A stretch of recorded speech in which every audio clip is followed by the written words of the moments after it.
गुज़श्ता 2-3 रोज़ों से ये ख़बरें गर्दिश में थीं कि मुत्तहदा क़ौम मूवमेंट के जो क़ायद हैं बानी मुत्तहदा उनसे मुताल्लिक़ जो है वो सिंध हाई कोर्ट में एक अहम पटिशन दायर हुई और ये पटिशन दायर की थी रुकने असम्बली निसार पंवर ने, जो कि कौमी असम्बली और सूबाई असम्बली में मुत्तहदा क़ौम मूवमेंट पाकिस्तान की नुमाइंदगी कर चुके थे। अच्छा, जिस रोज़ पटिशन दायर होनी थी उससे क़बल एक रोज़ उनको जो है वो गायब हो गए वो अपने घर से, और उनकी जो फुटेजेस आई हैं और जो दीगर चीज़ें आई हैं तो महसूस ऐसा होता है कि जैसे कि उनको क़ानून नाफ़िज़ करने वाले इदारों ने गिरफ़्तार किया है या हिरासत में लिया है। ताहम इस हवाले से कोई तस्दीक़ ताहाल नहीं हुई है। उनके बेटों की जानिब से ये इल्ज़ाम आयद किया जा रहा है कि उनके वालिद को क़ानून नाफ़िज़ करने वाले इदारे अपने हमरा लेकर चले गए हैं। इस हवाले से उन्होंने जो दरख़्वास्त दायर की थी कि अल्ताफ़ हुसैन पर से पाबंदी हटाई जाए, ताहम अब जो उनके ऊपर जो पाबंदी है या उनकी जो गुमशुदगी है उसके हवाले से इस दरख़्वास्त दायर हो गई है। और ये दरख़्वास्त दायर की है उनके बेटे मोहसिन निसार ने। इस दरख़्वास्त का नंबर है 5059 और ये 2022 ये सीपी दायर हुई है, कॉन्स्टिट्यूशनल पटिशन दायर हुई है, जिसके मेमो पटिशन जो है वो सफ़ा नंबर 1 से 9 है, अलॉन्ग विद एफिडेविट, और एप्लीकेशन टू रिस्पोंडेंट जो है वो सफ़ा नंबर 11 से 13 पे है। इसी तरह एप्लीकेशन फॉर अर्जेंट हियरिंग 15 से 17 पे, और एग्जेम्पशन एप्लीकेशन जो है इसमें लगाई गई है अलॉन्ग विद एफिडेविट्स सफ़ा 19 से 21 तक, और वकालतनामा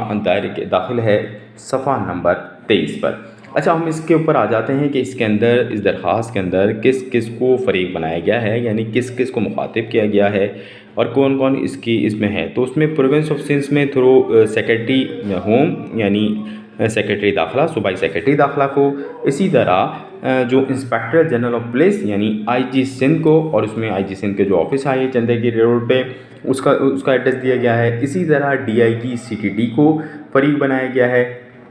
और इंचार्ज स्पेशल इन्वेस्टिगेशन एसआईयू को इसमें फ़रीक बनाया गया है, और साथ में डीजी रेंजर्स को फ़रीक बनाया गया है। इसी के साथ साथ, क्योंकि सादी टाउन का इलाक़ा था और ये इलाक़ा लगता है था एसएचओ सचल इसके ज़िम्मेदार थे, तो एसएचओ सचल को जो है उनको भी फ़रीक बनाया गया है। अच्छा जनाब, जो कॉन्स्टिट्यूशनल पटिशन है वो अंडर आर्टिकल 199 उसके तहत जो दरख्वास्त की गई है उसमें ये कहा गया है कि जो पटिशनर हैं वो एक रिस्पेक्टेबल सिटीज़न हैं और इस्लामी जमहूरिया पाकिस्तान के, और उनकी इससे क़बल जो है वो कोई उनका ट्रैक रिकॉर्ड मुजरमाना नहीं है। वो सादी टाउन में रहाइश पज़ीर थे, A41 उनका एड्रेस था, और वहाँ पर वो रहाइश पज़ीर थे, और वो मुत्तहदा क़ौमी मूवमेंट के जो है वो कारकुन थे, और उन्होंने बानी मुत्तहदा के लिए एक दरख्वास्त दायर की थी जो उसका नंबर 4997 2022 था, जिसके अंदर बानी मुत्तहदा क़ौमी मूवमेंट के ऊपर से पाबंदी हटाने का कहा गया था। जिसके बाद ये कहा गया है कि वो जो हैं उनको उससे समाज से एक रोज़ क़बल जो है वो गायब हो गए और वो नहीं मिले, और उसके बाद से लेकर अब तक वो मुख्तलिफ़ थानों में ढूंढ चुके हैं, जगहों पे तलाश कर चुके हैं, ताहम अभी तक उनके वालिद जो कि उस केस के पटिशनर थे उस दरख्वास्त के, जो कि 4997 2022 थी, वो ताहाल उनको नहीं मिले हैं। और इन्होंने इसमें जो क़ानून की दफ़ात हैं, यानी जो ग्राउंड्स कहलाते हैं, हम कहते हैं उनको टेक्निकल टर्म में, वो 4, 9 और 10 जो है वो लगाई गई हैं कि ये वॉयलेशन है आर्टिकल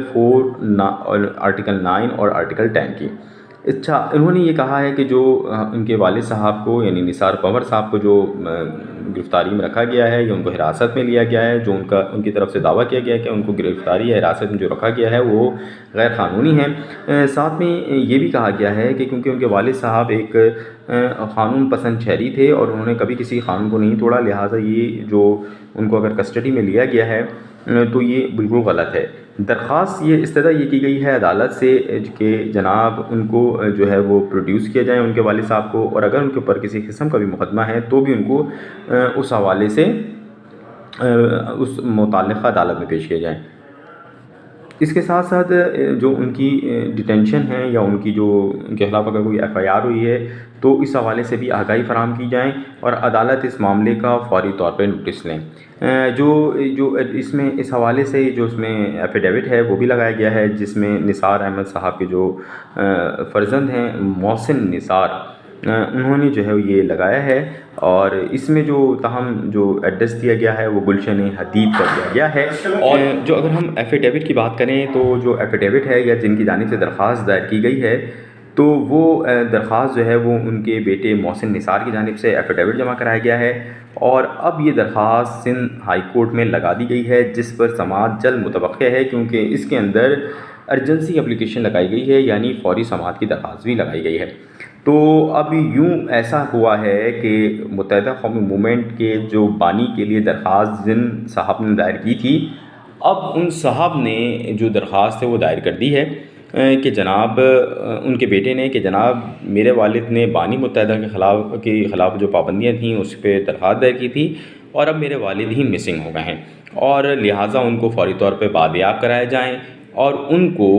बाजियाब करा के उनकी जो फ़ौरी रिहाई है उसको मुमकिन बनाने के बाद उनको दोबारा जो है वो क़ानून नाफिज़ करने वाले इदारे तंग ना करें। दरख्वास्त में ये मौक़िफ़ अपनाया गया है कि क्योंकि उन्होंने बानी मुत्तहिदा के ख़िलाफ़ की पाबंदियों के ख़िलाफ़ जो है वो आवाज़ उठाई थी, लिहाजा इसलिए इनके वालिद साहब को लापता किया गया है या उनके वालिद साहब को गैर क़ानूनी तौर पे हिरासत में लिया गया है। अब इस हवाले से अगर दरख्वास्त की समाअत होगी तो उसमें यकीनी तौर पे नोटिस होंगे इन इदारों को और उसके बाद जिनको फ़रीक़ बनाया गया है और उसके बाद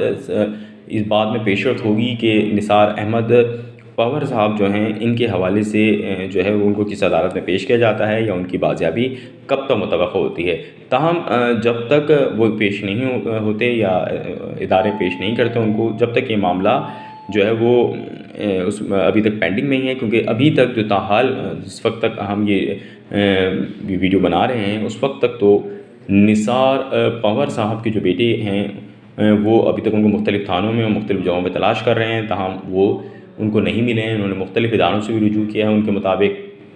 ताहम निसार पवर साहब नहीं मिले हैं। याद रहे कि निसार पवर साहब पर जलाओ घिराव का एक मुकदमा है जो कि अटली थाने की हदूद में उनको गिरफ़्तारी की गई थी। ये कराची प्रेस क्लब के बाहर 14 अगस्त के रोज़ एहतजाज कर रहे थे और एहतजाज के वक्त उन्होंने पाकिस्तान के झंडे भी उठाए हुए थे और ये पाकिस्तान का डे सेलिब्रेट भी कर रहे थे और उसके साथ साथ जो बानी मुत्तहिदा के ख़िलाफ़ पाबंदियाँ थीं उस पर एहतजाज भी कर रहे थे। अब इस हवाले से क्या पेशरफ़्त होती है और उनको इस क़ानूनी लड़ाई में कितनी कामयाबी मिलती है और ये कितनी देर तक खड़े रहते हैं, ये जो है वो एक सवाल है और ये आने वाला वक्त बताएगा कि जिस तरह के दावे मोहसिन निसार ने या निसार पवर साहब ने उनके वालिद साहब ने किए थे उसमें वो कहाँ तक खड़े रहते हैं और कहाँ तक उस पर कायम रहते हैं।